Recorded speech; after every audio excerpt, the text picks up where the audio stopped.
kami sa Walter Mart and we are waiting for our client. Schedule of tripping namin is 3 o'clock. Meron akong gustong i-share about Forest Lake kasi daming bumibili ngayon lately dito because of the increment pagtaas ng presyo. So right now, alam nyo ba na ang Forest Lake Mausoleum lot sa phase 1 ay 1,344,000 na siya. Ang at need price niya 2 million. Ibig sabihin nun, kapag hindi ka nakapag-invest dati at kailangan mo nang gamitin ngayon, bibilhin mo siya sa office is 2 million. Pero may maganda akong balita kasi sa phase 2, ang presyo namin ay nasa 876,000 lang kasi naka-reselling siya. Bakas.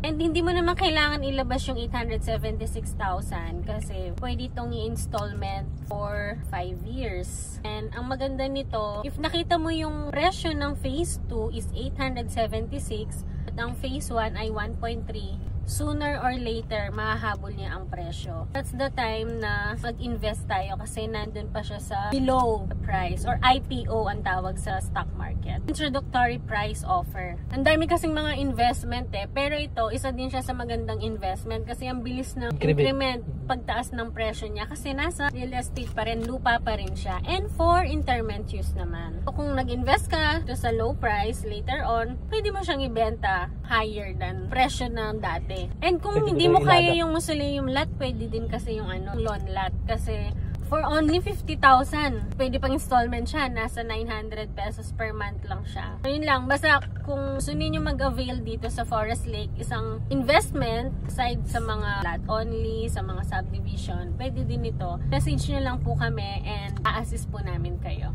So yun lang, thank you, see you around. Bye-bye.